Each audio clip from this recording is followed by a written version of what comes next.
Welcome back, my loves, to the Boss Bitch Rising podcast. I'm so excited to have Emerald Sinclair on with us today, talking about the three-step process to manifesting love. Now, Emerald and I have known each other probably for 3 years or so. We're both coaches. We've been in the same coaching space for quite some time, and we've built a really great relationship. And we actually just met each other for the first time in person down in Cancun, Mexico in January or late December, early January of this year. And so it's so great to finally have met her in person, but then to continue to grow and build businesses side by side together. And Emerald, thank you so much for being here today. If you would like to introduce yourself and share more about who you are and what you do with our listeners. Yes, Kael, I'm so excited to be here and so pumped that we finally got to meet in person. I mean, anybody who says you can't meet awesome people online, well, obviously we're calling bullshit on that. Exactly. I'm a love coach and I teach women how to manifest love. And as you can imagine, the premises of manifesting love are applicable to every other area and category of your life. And so I know we're going to get into my three-step process, but for those that, let's say, are already in partnership, I also know this episode is going to be so beneficial because we're talking more of these concepts of manifestation that work for anything. And of course, we're going to apply it specifically to love. But that's what I teach. I help my women move beyond their blocks and their stories they're telling themselves, or they're picking and choosing like, well, like, I don't have time. I need to run my business right now. I couldn't possibly have time for love, or whatever it is. We're always telling each other or ourselves these stories around why it is or isn't possible. And I am here to help women bust through those stories when it comes to manifesting love. I love it. And sometimes I would even add on to that too. Like if you are a business owner and a go-getter, sometimes if the love that you desire isn't manifesting, then we try to justify it with, well, I am so busy. So could I really be ready for this right now? And I love what you do because you allow women to really analyze what is working in their life and what's not, and how to really just like pivot certain things to work more efficiently for them. And that's where like the fine tuning and manifestation is a really critical part in how we're attracting the things that we actually desire. So I'm excited to get into the three-step process today. Yay. Yeah, me too. And I mean, okay, so let's actually just jump into it. So when you really think about manifesting anything that you desire, I've really simplified it down to this formula. And I've even like made a picture and one out of it before, like this plus this equals this. And I think it's fun, right? Like, let's make it really easy for someone to grasp. And so the entire premise of the manifesting formula is, first part has to be self-love, has to be belief in self, has to be, I know I am worthy of attracting in love. And the interesting thing is, I mean, I have worked with Fortune 500 CEO boss babes and they're still settling. They're lowering the bar. They're thinking, well, the man at my caliber, my stature couldn't possibly exist. So I'm just going to play it safe and date these men that are below me. And that's not to say it's a negative thing, but they're just not meeting her at her level, financially, emotionally, spiritually, what have you. And so that right there is a big old red flag of like, girlfriend, you're kicking it in career and finances, but you actually don't believe in yourself. You actually have some self-love and self-worth issues. And so the very first part of this manifesting formula is you've got to believe in you. You've got to actually believe that I am amazing and I am worthy of attracting in this caliber of man. But then step two has to be belief in the universe. And similar to this example of clients that I work with, and I'm thinking of a very specific client right now that I've helped her to call in her high caliber match. It only took her 2 months, and now we're still working together a year later on so many other amazing things. We're working on manifesting her $1 million a year job. So she's still with her guy a year later. And so part two, though, of the equation is you have to believe in the universe. You have to believe that the universe is benevolent. You have to believe that this person exists. And if we apply it to coaching, you have to believe that the clients exist. You have to believe that the clients want to pay you, right? So you've got the internal, I believe in myself. I am worthy of calling in this person.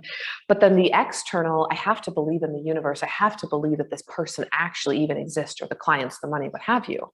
But then step three, which is what trips up a lot of people is taking that aligned action, that inspired action, that connecting into yourself, connecting into the universe. It's not going on eHarmony because your best friend did. It's not going online because your brother did. It's not going to the singles mixers or the speed datings because it worked for someone else. It's you getting clear and connecting in of what your next steps are. And one of the stories that I love to share is one of my past private clients.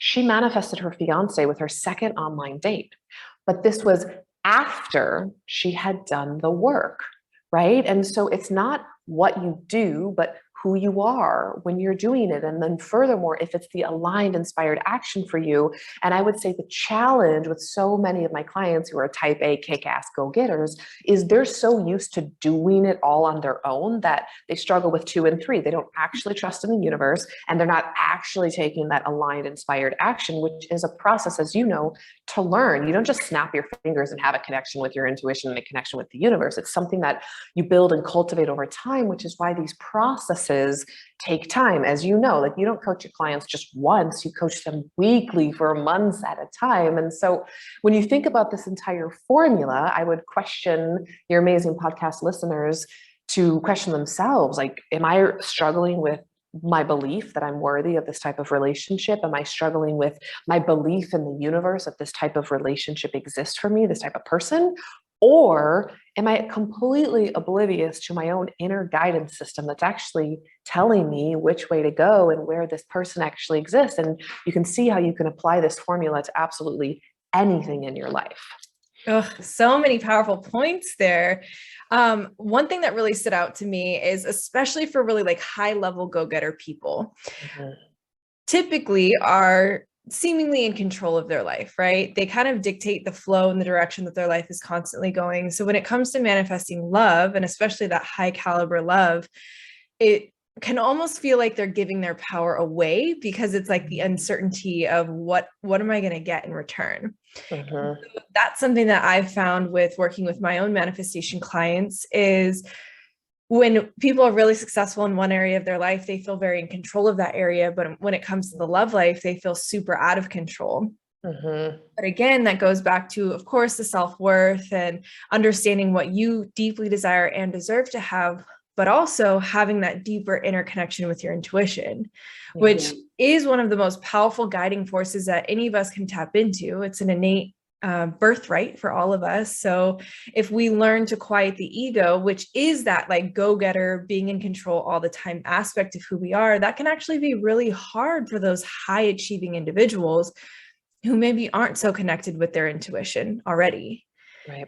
So that can be a powerful kind of breakdown process of learning the ego and why it's coming up and when it's coming up, how it is already serving you, because of course it can be serving us, but then how it's disempowering you in other aspects. And that might even be the love life that you're seeking to attract into your life. Yeah, I would agree with you. Absolutely. It's like, okay, here's a beautiful example I like to use, and maybe it'll resonate with you and your listeners. Imagine a hotel room or a hotel hallway, right? And so there's plenty of doors in the hallway, all leading to different rooms. And you being in control is you standing in front of one room, knocking on the door, insisting that it opens. But the thing is, there's no one in that room, but you're standing there knocking, like open up, and open up. But there's no one in that freaking room. And let's call that room online dating or eHarmony or a singles mixer or whatever it is. But if you would just let go, and it's like your intuition, your higher self is a couple doors down saying, hey, I'm in here, open up, the love of your life's over here. But you're so adamant that it has to be this door. It has to be my ex. It has to be the guy I just met. It has to be this, that you're missing out on the fact that there's not only an infinite number of doors, but it's just a couple doors down that this person is right there. And so we shoot ourselves in the foot by insisting that we have all of the answers instead of actually connecting into the infinite wisdom of the universe. And guess what? This is very spiritual, very woo, but those are your people. They get it. And so if you're only using your brain, then you're only tapping into the knowledge that you have gleaned over the last 30, 40, 50 years. But that is a fraction of the actual infinite knowledge that is available to you, which is connecting in with your intuition, which is actually your higher self talking to you. And so when you want something, it's there, it exists, but you've got to let go of that egoic need to control it all and do it on my own. And the catch 22 is that when you let go, you receive, you make space for this person to come in. And so part of what I do with my clients, it's kind of trickery in a way, because I get them working so much on so many different aspects of their life to make it as happy as possible that they almost kind of forget about the guy. They forget about love. They forget about that they want that. And that's when he shows up, because it's like this distraction method. And when you really think about it, when you want something so badly and you're trying to make it work, it's got all of your focus. But it's got all of your focus as to, why isn't it working? There's no good men of my caliber. I hate online dating. Susie just got married. What's wrong with me? I'm getting too old. The clock is ticking. Maybe I'll just focus on my career. And so when you're doing that, that's actually blocking you. But then instead, when you're focusing on all these other tools, like connecting into yourself and your intuition and really cleaning up energetically all these other areas of your life, that's when the person shows up. Amen to that. I'm not at all a relationship coach, but I have coached several women through manifesting love into their life. And that's always been the one thing that I go back to is, don't focus so hard on the man or the woman that you're looking to attract into your life. Focus on how your life already represents what it is that you're trying to attract, and feed into gratitude and appreciation for those people or those things in your life that match the same energetic frequency of which you're calling in a romantic sense. Mm-hmm. And if you don't already have that in your life, then you need to get on that frequency. So go in and look for people that bring out those qualities that you're looking for in a relationship, maybe more spontaneity or intellectual conversations or adventure, whatever it is, right? Like go look for friendships or other people that might not be romantic. Who knows, it might turn into something like that, but allow your life to already emulate that same energy. And that's going to be the light that attracts which you're desiring to attract. Yes. And I want to add actually something onto that, because I have noticed so many women, they put men into two categories. Either you're going to be my future husband, or I want nothing to do with you. And so we've got to tag on to what you said, create more of, men can be in my life as friends. I can meet you and not have you have to be my husband, and I can just have a great time. And I can just acknowledge all of the positive qualities and characteristics and traits in this human being. And so it is a shift from lack mentality to abundant mentality. And so I want to remind everyone that men or women, like if you're looking for love, it's not you're either my soulmate or you're nothing to me, but maybe you can be my friend, or maybe I can acknowledge beautiful characteristics and traits about you. And like you were saying, throw out some gratitude and appreciation of like, yes, I want this and I want this and I want this and I want this. And when you can become the master mindset of shifting to focusing on everything that's been positive about every guy you've ever dated or woman you've ever dated, whatever it is, that momentum is what's going to attract in your match, as opposed to it never works out. I'm too successful. I'm too old. No one wants to be with a single mom. I intimidate the men I'm dating, blah, blah, blah, blah, blah.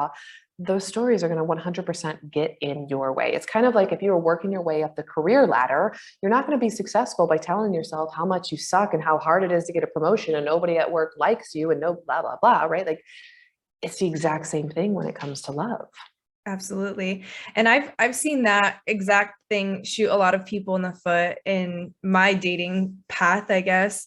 I'm not very tall. I'm 5'4", and I don't have like a height requirement. And so I've dated guys that are fairly short, I guess. And I'm also a muscular, athletic woman. So I'm not light, right? I weigh a little bit more than the average girl. And I've had that specific thing come in where guys are like, are you sure you want to date a guy my height or my size? And I'm like, yeah, I've never even thought about that. Like, this is on your mind. And that's been something that has been like a reoccurring theme from them bringing it to me.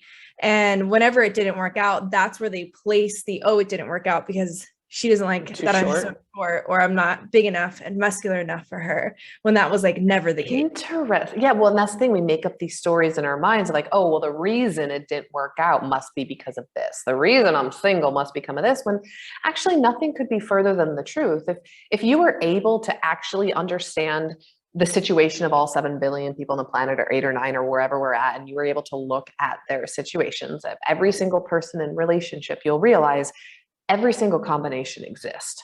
Like every single woman who's successful, not every single, but there's women who are successful that have what you want. There's women that are bigger than you that have what you want. There are women who are poorer than you that have what they want. There are women who have skin that's broken out and have what you want. There's women that are 300 pounds and have what you want. Like, there's so many women out in the world, or men, that have what you want. And the only difference, I would argue, is they believe in themselves, they believe in the universe, and they took inspired action to get it. Amen.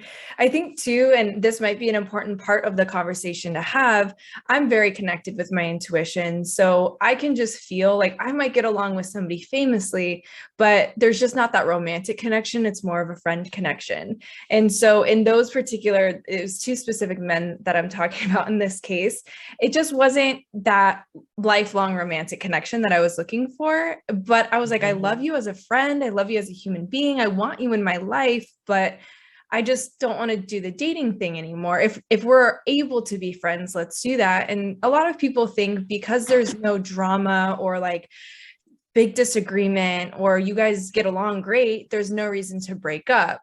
But if you're just not fully compatible, then we need to, again, learn to listen into our intuition and discern between, is this right for me, or am I staying here because this just feels good in the moment? But long term, if we stayed, we'd then figure out, oh, this isn't right for me.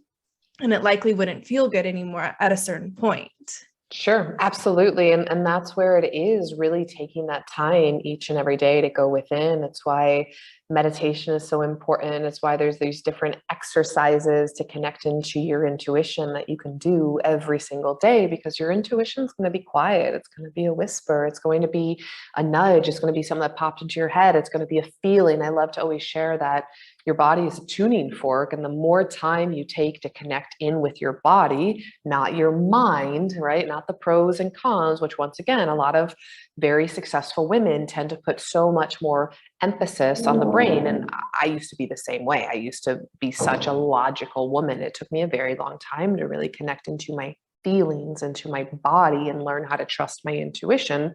And so when you learn how to listen in and you cultivate that relationship, then just like you're saying, you'll say, you know what, there's so many things that are feeling good, but I'm just not feeling the spark. And I've had that happen as well. And this also takes a lot of mental strength and courage to say, you know what, he's Mr. 85% or 90%, but I deserve to have it all. And you absolutely do deserve to have it all, but you won't get it if you're fearful that we don't live in an abundant, benevolent universe that's going to give you what you desire. And once again, you deserve to have it all. I always coach my clients. I'm like, I want you to raise the bar. Don't lower the bar. Don't settle. Like, ask for more and more and more and more, because there's no limit to what you can have. Absolutely. And that's, again, we're going back into dating, kind of noticing those points in your life where you're already living in that abundance, and then noticing ways that you can start to attract more abundance, maybe not in that specificity, but things that'll match and mirror what you're trying to call in that space.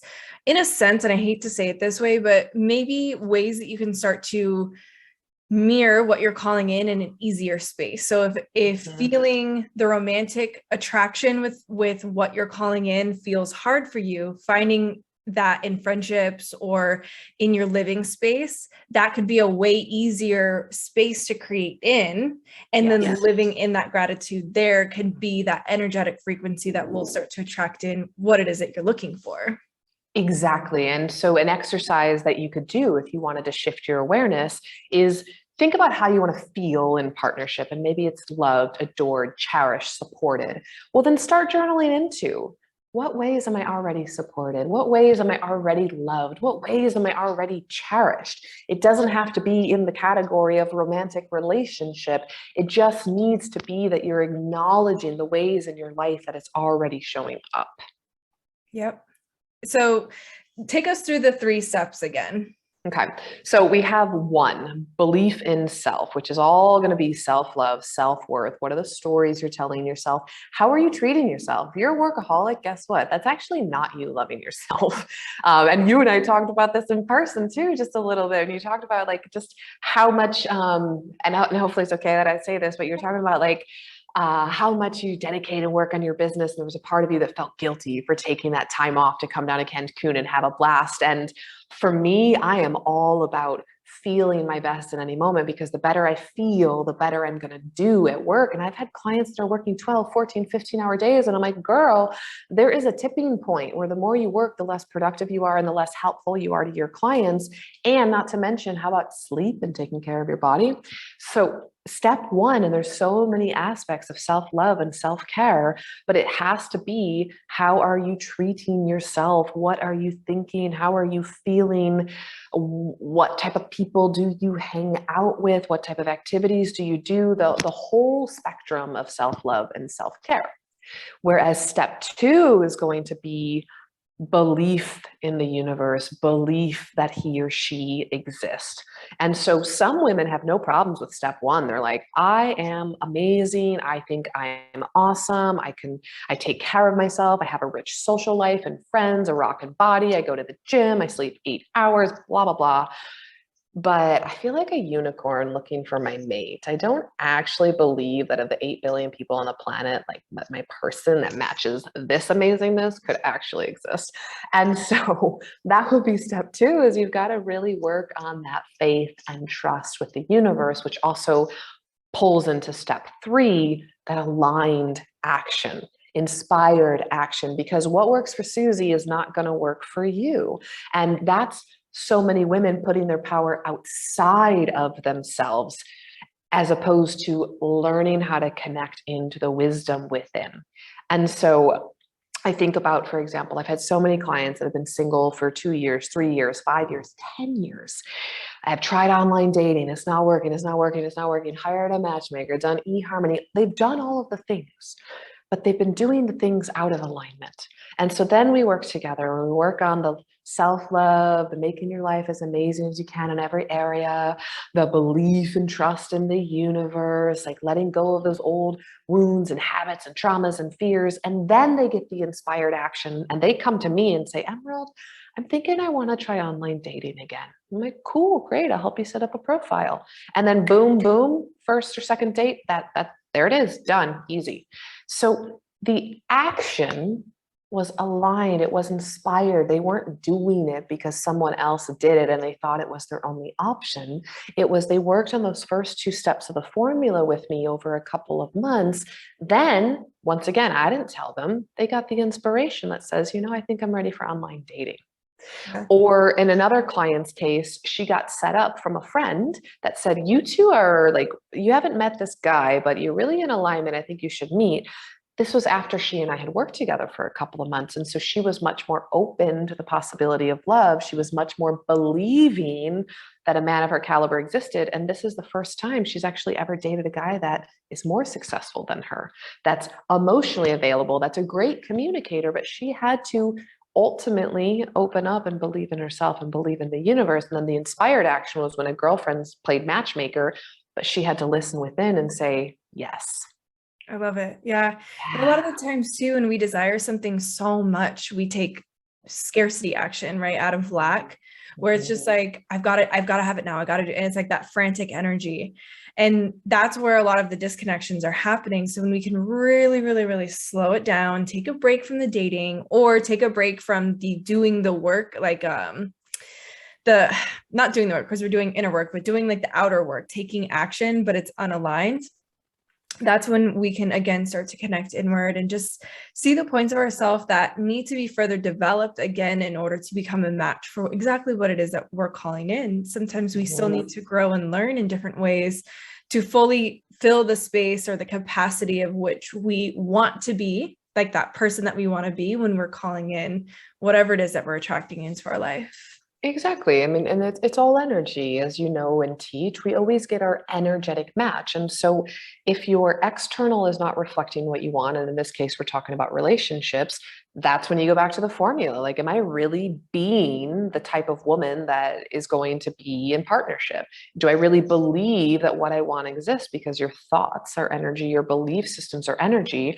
And so I believe it's actually really empowering. If what you want is not showing up in your life, all you've got to do is look in the mirror and say, all right, what do I need to do? What do I need to think? What do I need to believe? What needs to shift in my life so that I am the woman who is in love with herself, in love with every single aspect of her life? Because as a natural result, via law of attraction, the person will show up, but the person can't show up from a place of lack. It can't show up from, this isn't good enough, therefore I need the man or the woman to fulfill me and complete me. It has to be from this place of, this is good enough. I'm grateful for where I'm at, and I'm excited about what's coming. Yes, thank you, more please, right? And so how can you clean up all the areas of your life so that you're not noticing the lack, you're not noticing the scarcity, and in fact, you're making your life as beautiful and abundant and filled with love as possible, and you're not making those excuses because, let's say, you haven't been successful in love. I'll just focus on my career, I'll focus on the money, I'll focus on the kids, which if you don't want to be in partnership, that's totally fine. Don't be in partnership. But if your heart wants to be in partnership, then please stop making excuses as to why it can't happen for you. Amen to that. And sometimes we do need that, like, that inward turn of, am I in a space where I need to take a little bit of a break? Am I open to being in a relationship, or is this just something I've always desired? So it's kind of ingrained in my subconscious program to still want to desire this. Right. And I would even say, like, I've been single for a while and I've dated in there, and there's been times in that where I've like really deeply desired to be in a relationship, but it was out of scarcity.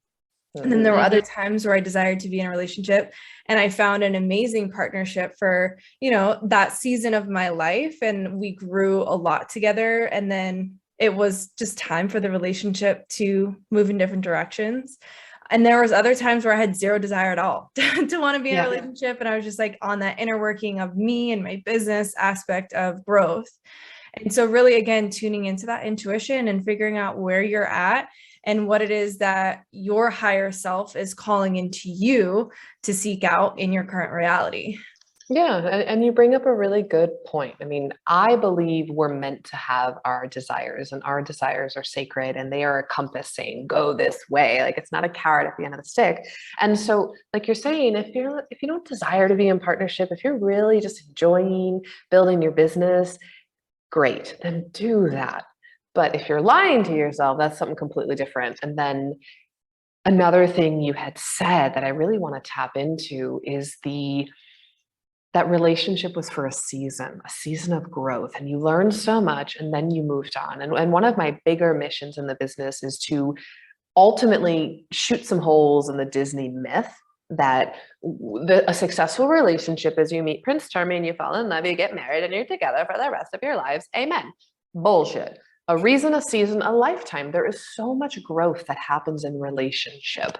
And we need to release attachment to the notion that it has to be one person forever, when instead, maybe it actually feels really right to be with this person for now, and you grow and evolve and you get each other ready for the next one. And there is no shame in that, except for the fact that we have this old paradigm and programming that tells us that you're a failure if you haven't met the one by 28 and you're married and have your kids. It's like, I was chatting with this, I was chatting about this the other day to this beautiful, amazing man that I'm co-creating and dancing with right now. I don't even know what we're saying, whatever. No labels. So I was talking to him about this, and I was telling him, I'm like, it's so interesting. The other day, had to reconcile, even with myself, the desire to have a long-term partnership with the feeling that I feel like my next partner is truly like coming in. I've gotten that message from source, from other human beings, even from my father, that's like, you're going to meet your person in Tulum. I'm like, I know, how many more affirmations do I need? Anyway, so I'm trying to reconcile that, you know, that feminine urge to like have that person that's like, I'll pick you, I commit to you, we're gonna be together forever. And in that same accent, though. Yeah, that's how it's gonna sound. Well, I'll pick you. Put you on the back of my horse and ride off. Exactly. Yeehaw, get on here, girl. Right. Okay, so we've got that aspect, right?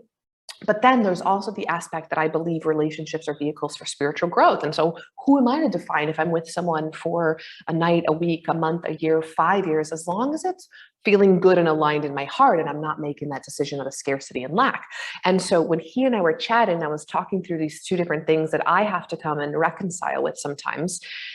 The answer I always come back to is, does it feel right for me? And there is something to be said about for now and for the future. Like, it's important to not just make decisions based on what feels right for me now or what feels right only for the long term, because then you zap the present moment out of its beauty and joy. I mean, if you're only concerned about the future, then you would not be on that boat ride to Cancun. You'd be putting every extra dollar into savings, into retirement, into crypto, into gold, right? You'd be living like a whatever right now so that you could have your future. But you can't just spend it all right now and go on out and do everything you want to do. Like, you have to think about the future. So there's like the short term and the long term. But I can also share with you the conclusion that I really came to that is so true for me is, I don't want to be attached to the outcome that I need to be with someone for the rest of my life. Instead, what matters to me is if I'm happy, if my needs are being met, if we're learning and growing together, if we're communicating, if we're having amazing sex, if we're committed. It's like, truly, when you think about manifestation, time is something we created as humans. And so we only have the infinite now. And if right now this person is ticking all the boxes, then who am I to declare that you need to continue to check every single one of my boxes for the next 40 years? No pun intended, or maybe there was, I don't know. But you know what I mean? And so when I ask my clients that are like, but I want to be with someone forever, and I'm like, okay, why? And like, why are you so attached to one person forever, as opposed to Mr. Right Now could actually turn into Mr. Forever? Our happily ever after is created right now, today, in this moment. And then the series of happy moments turns into happily ever after. And I'm not saying be naive.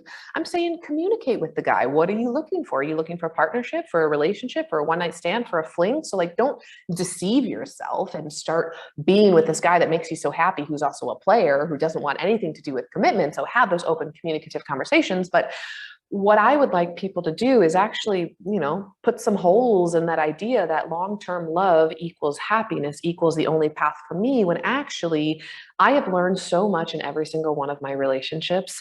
I wouldn't trade them in for anything. But if I had the idea that I had to be with someone forever, then I would be married to my high school sweetheart right now. Like, the guy I was dating when I was 16, like, ew, are you kidding me? And not like, ew, he's a bad person, but ew, like, I've changed so much since I was 16. So what if you're just happy? And what if you have more than one relationship for the rest of your life? Like, is that such a bad thing? Well, yeah, I mean, going back to saying you've changed so much since you were 16. How many lives do we live as human beings in our short existence on this earth? Oh my God. When I say that, I mean, again, if I married who I dated in high school, like, no, thank you. If I married who I dated in my early 20s, nope. If I married who I dated 5 years ago, also nope. Nope. And I've changed. Like, I was a different person in each one of those phases and relationships in my life. And so when we say for life, what does that mean exactly? Yeah, exactly. And so why not? And this is where we can go back to trust and letting go of control. What if it's like, you know what, universe? I just desire to be happy. I desire to be loved up. I desire to be abundant. I desire to have amazing friends. And I'm actually going to let go of control. I'm going to let you control how it happens, when it manifests, with who it manifests. I'm going to do what I have control over, which is my thoughts, my actions, my beliefs, like how I take care of this body, how I show up in the world. And I can tell you, my life is so freaking beautiful and filled with so many loving relationships and connections, because it's just being reflected back to me. So once again, I'm going to let the universe dictate if my next partnership or this beautiful one I'm in right now is long-term or short-term. Like, you know what? It is so deep and fulfilling and amazing right now. Tomorrow's not guaranteed. But once again, I'm not going out there from this throw it all to the wind and act irresponsibly. This is where a woman really needs to connect in with herself and make sure it feels right and it's in alignment. And that takes some time to build up that relationship with yourself and with source. And let's also make mention too that those seasonal relationships, if we want to call them that, especially if you are building that really deep, heartfelt trust and bond with the person and it doesn't work out for life, it is going to hurt, or it can be hurtful when that bond and relationship breaks away from what it once was and merges into this next phase of what it's going to be. Mm-hmm. That can be a painful process, and you're allowed to grieve it. But it can also be so beautiful too, because now you've gained such a beautiful, more intimate friendship with somebody who knows you so deeply and so intimately and can care for you in a way that some people, most other people probably can't, because they know you in such a different light. Yeah. And so I think that, with the give of releasing that relationship, there's also something beautiful that we gain in this new, different friendship that we're able to have with this person. Yeah, absolutely. And I think about how much I have grown after every separation, breakup, whatever you want to call it, because I've chosen to. I chose to look at it through the lens of what ways was I not showing up for myself or putting him on a pedestal or even being codependent? And what ways was I ignoring red flags, right? Like the breakup process can be extremely healing in a way.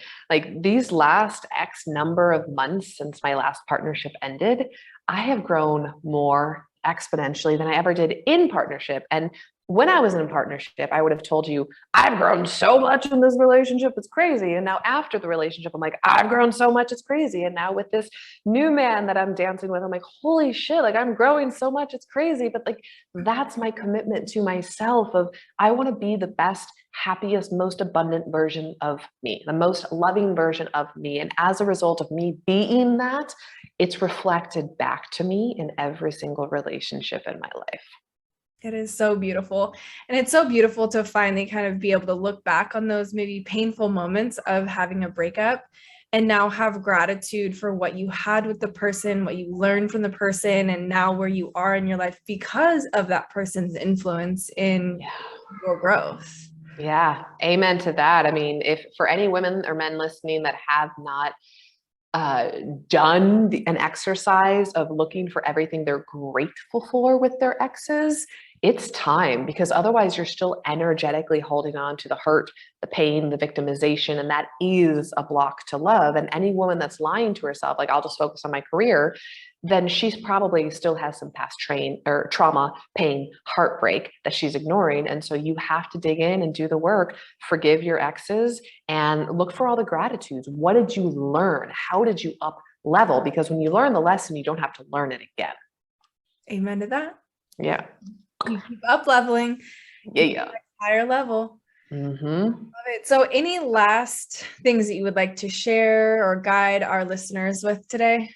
I mean, the biggest reminder is always you can have absolutely anything you desire. And I believe that we are meant to manifest what we desire. And so in a bigger term, whether we're talking manifesting love or clients or lifestyle, you're meant to have it. The only thing in your way is you and the stories you are telling yourself. So when you clean up those stories, when you can offer forgiveness, shift into that place of gratitude, shift your mindset around what is working for you, do your damnedest to embody love, embody abundance, embody joy, embody support, embody adornment. Like last night, I actually took a 3.5 hour bath. I just kept adding more hot water and more hot water and more hot water. And I had champagne and I had rose petals and I just seduced myself in the bathtub. Like these are the types of exercises that's important for women to do, especially boss babe women. Like slow down and treat yourself like a goddess, because how you treat yourself is how the world is going to treat you. Love it. Yeah, show exactly what you're looking for in a relationship to yourself before you ever get into the relationship. Exactly. Well said. Love it. Well, where can our listeners find you online? Everywhere. Instagram. I love my Instagram at Manifest with Emerald. My website, emeraldsinclair.com. My podcast, Manifest It All. I have a YouTube channel. I have a Facebook group. Yeah, those would be the big ones. I say I have a book. Holy crap. I always forget to talk about the book, Destination Soulmate, available on Amazon. Yeah. Love it. Destination Soulmate, available on Amazon. Woo! Well, Emerald, thank you so much again for being here. So many fire gems dropped in this episode today. And until next time, love and light to you, and I'll connect with you soon. Yay. Bye. Bye.